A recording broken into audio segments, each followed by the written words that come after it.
Hello student, आज मैं class 10th में बताऊंगा कि जो आपके जो दर्पण में प्रतिबिंब बनाना होता है, तो वो प्रतिबिंब बनाने के लिए कि उसके कुछ नियम होते हैं।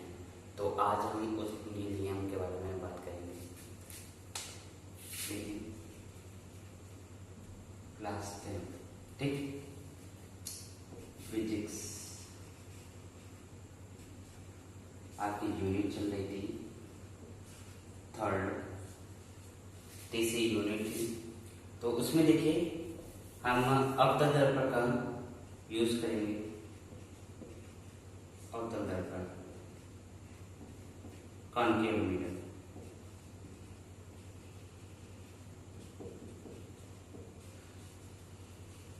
ठीक।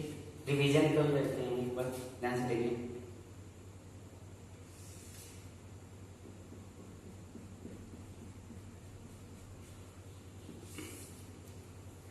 पहला नियम है इसके,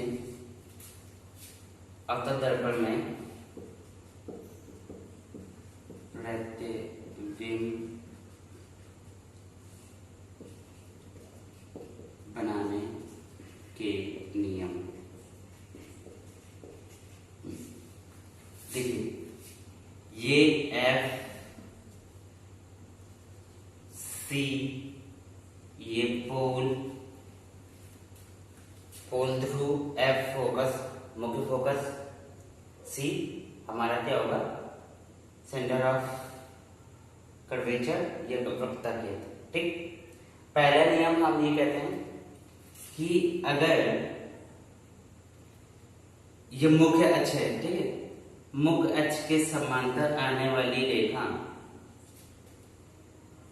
मुख्य अक्ष के समांतर आने वाली रेखा परावर्तन के पश्चात फोकस से होकर जाती है, ठीक। पहला नियम समझ में आया। दूसरा नियम देखिए,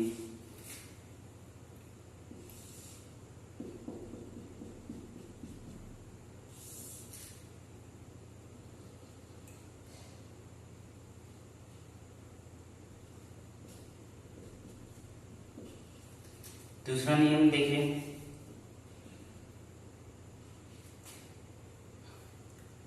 मुख्य फोकस से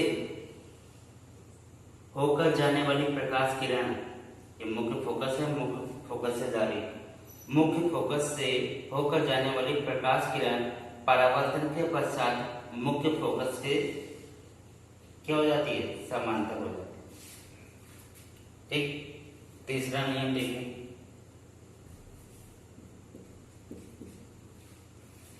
अगर कोई प्रकाशिक किरण, अगर कोई प्रकाशिक किरण वक्ता केंद्र ये है सी,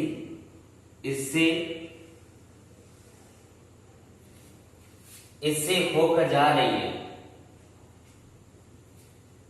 वक्ता केंद्र से होकर जा रही है, तो यह प्रकाशिक किरण परावर्तन के पश्चात इसी मार्ग से वापस क्या आ जाएगी, लौट जाएगी। बात समझ में। चौथा ये है,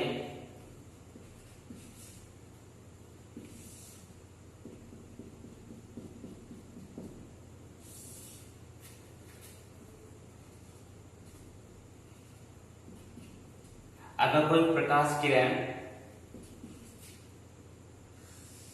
पोल, सीधे पोल पे आके इंसिडेंट होती है, मतलब पोल पे ही आके गिरती है, तो ये क्या हो जाएगी, परावर्तन के पश्चात इस प्रकार निकल जाएगी। जो ये एंगल बनेगा, ये जो एंगल बन रहा है, ये एंगल आई और एंगल आर, ये दोनों क्या होंगे, बराबर होंगे अपवर्तन के नियम से। बस समझ में आ गए, ये सारे 4 पॉइंट समझ में आ गए। ये क्या है, अवतल दर्पण में प्रतिबिंब बनाने के नियम है। हम अभी बताएंगे इसमें, इसके बाद जो हमारा अगला जो टॉपिक होगा, अवतल दर्पण में प्रतिबिंब कैसे, किस जगह पे रखी गई वस्तु, जो उसका प्रतिबिंब क्या बनेगा, तो उसमें इन्हीं नियम का हम यूज करेंगे, ठीक। तो आगे देखिए,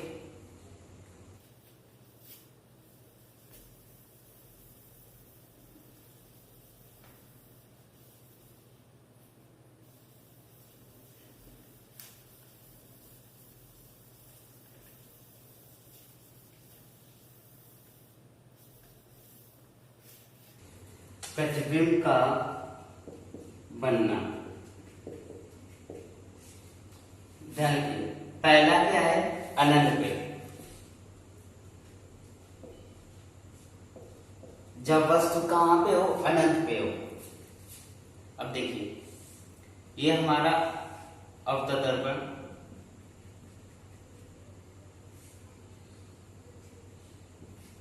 ठीक, ये फोकस,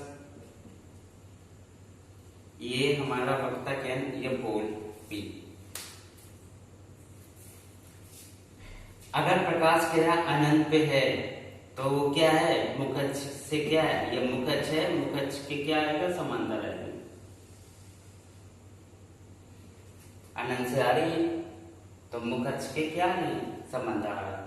तो जैसे ही ये समांतर आएंगे तो परावर्तन के पश्चात हमें पता है ना कहां से हो जाएंगे, परावर्तन के पश्चात कहां से चली जाएंगे, मुख्य फोकस से गुजर जाएंगे। एक प्रकाश किरण, दूसरी प्रकाश किरण इस प्रकार है।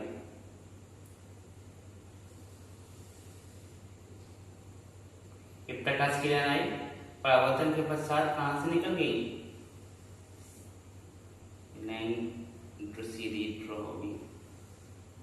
ये परावर्तन के पश्चात निकल जाएगी। तो ये क्या देंगे, अगर वस्तु अनंत पे है तो उसका प्रतिबिंब कहां बनेगा, फोकस पे बनेगा। किस रूप में बनेगा, बिंदु के रूप में बनेगा, वास्तविक होगा। ठीक, बात समझ में आ गई, दिखाई देगा कि बिंदु के रूप में, बात समझ में आ गई। नेक्स्ट देखिए, अगर वस्तु अनंत व सी के बीच, यह कह सकते हैं सी से पहले हो, मतलब सी से थोड़ा सा पहले हो, और अनंत और सी के बीच में हो, तो क्या होगा,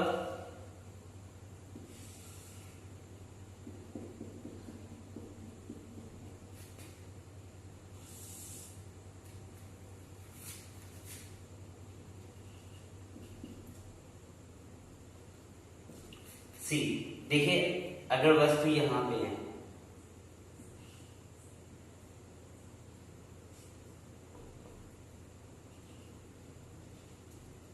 ए बी, तो क्या होगा इसका, पहली रेखा गई इसके समांतर, समांतर गई, परावर्तन के पश्चात कहां से होकर जाएगी, फोकस से होकर चली गई। ठीक, दूसरी क्या होगी, फोकस से जाएगी, ये गई, परावर्तन के पश्चात कहां से होगी, परावर्तन के पश्चात देखिए ये मुख्य अक्ष के समांतर होगी, ये आगे तो कहां पे कट किया, ये कट किया, ये बिंदु क्या होगा, इस प्रकार आएगा।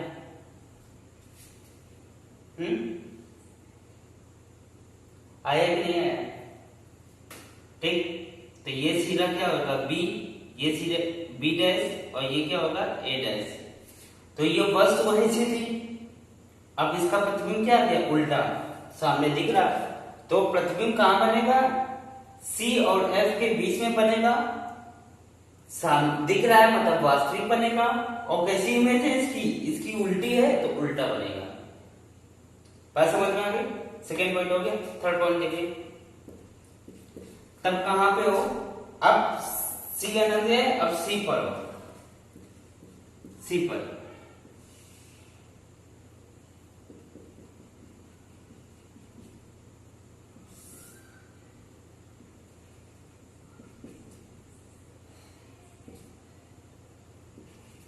अब सी पे देखिए वस्तु, ये हमने रख दिया ए और बी, ये बी पॉइंट है, तो पहली रेखा गई किसके, इसके समांतर, और परावर्तन के पश्चात फोकस से होकर निकल गई।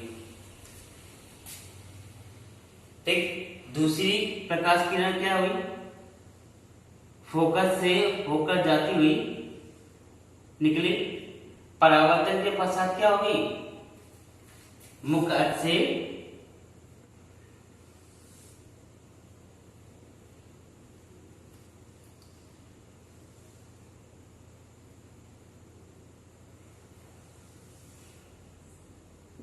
मुख एच के समांतर हो गई,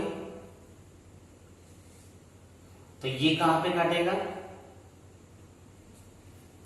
स्केल और पेंसिल से बनाएंगे तो ये कटेगा, ये बोर्ड की वजह से ये है, तो यहाँ पे क्या बनेगा, ये उल्टा बनेगा, ए डैश बी डैश। ठीक, तो ये किस पे बनेगा, सी पे बनेगा, उल्टा बनेगा। और यहाँ पे जो बन रही थी, इसकी जो इमेज आ रही थी, इसके कंपेरिजन में ये छोटी आएगी, लेकिन यहाँ पे दोनों की क्या होगी, लंबाई बिल्कुल बराबर होगी। बस समझे। फोर्थ देखिए पॉइंट, अब सी और एफ के बीच में, सी व एफ के बीच में, के बीच तो क्या होता है, सी व एफ के बीच में जब वस्तु रखी जाएगी तो ये सी और एफ के बीच में रखी गई है, तो एक प्रकाश किरण क्या होगी, मुख एच के समांतर गई तो वो फोकस से निकल गई। ठीक, दूसरी प्रकाश किरण क्या होगी, मुख्य फोकस से होते हुए क्या है, परावर्तन के पश्चात मुख्य फोकस होते हुए मुख एच के समांतर आ गई, तो जब समांतर आएगी तो वो कहाँ कट करेगी, सी व अनंत के बीच में कट करेगी। और ये जो वस्तु है ए बी, उससे ये क्या बनेगा, बड़ा बनेगा, उल्टा बनेगा और वास्तविक बनेगा। ठीक, इतना आगे समझ में। अब मैं रफ कर रहा हूं, अगला मैं बता रहा हूं।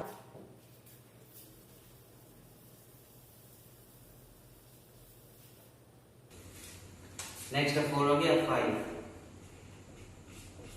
5 देखिए, अब फोकस पे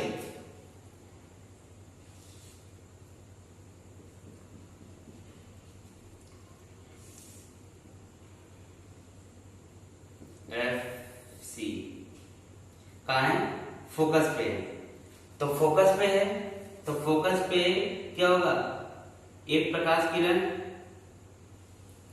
मुख एच के समांतर हुई। ठीक, और दूसरी क्या हो गई, परावर्तन के पश्चात फोकस से निकल गई। दूसरी क्या होगी,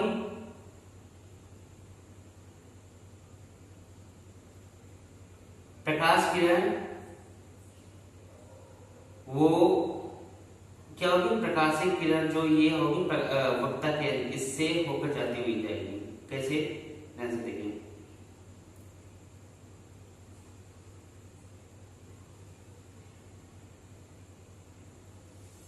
तो ये जिससे जाएगी और उसी से क्या हो जाएगी, वापस लौट जाएगी।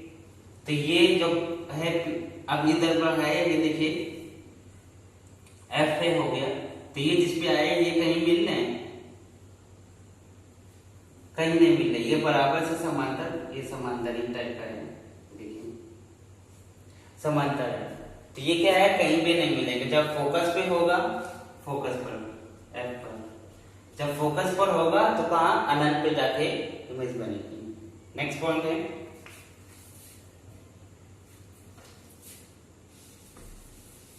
पोल व एफ के बीच में,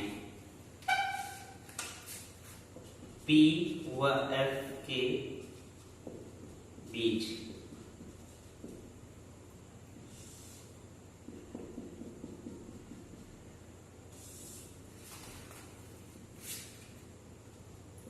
एफ सी, यहां पे वस्तु रखी, जब वस्तु P और F के बीच में हो, ये वस्तु रखी गई है, A B रखी गई है। ठीक, तो ये प्रकाश किरण क्या होगी, पहले पोल से पोल पे गई, अब पोल से परावर्तन के पश्चात नियम के अनुसार इधर चली गई, बराबर का एंगल बनाते हुए। ठीक, दूसरी प्रकाश किरण जो होगी वो आपकी ये वक्ता केंद्र से ये, तो ये वक्ता केंद्र पे जाएगी और इसी पे क्या होगी, लौट आएगी। तो आप इन दोनों को पीछे बढ़ाएंगे तो किसी पॉइंट पे ये कट करना है। ये क्या है हमारा, ये हमारा कहलाएगा ए डैश बी डैश। तो ये क्या कहलाएगा, जब वस्तु हमारी P और F के बीच में, मतलब पोल और F के बीच में हो, तो उसका जो प्रतिबिंब है वस्तु से बड़ा बनेगा, सीधा बनेगा, अवास्तविक बनेगा, मतलब हमारी आंखों से वो दिखेगा नहीं। ठीक, बात समझ में आ गई। अब अगले वाले लेक्चर में बताएंगे कि उत्तर दर्पण में कैसे प्रतिबिंब बनेगा। ठीक है, आज के लिए इतना। अगर आपको कोई भी किसी भी कोई दिक्कत है, नोट्स चाहिए, तो आप नीचे वीडियो के नीचे कमेंट्स करके बताइए कि वीडियो कैसे लगा, और लाइक कीजिए, सब्सक्राइब कीजिए।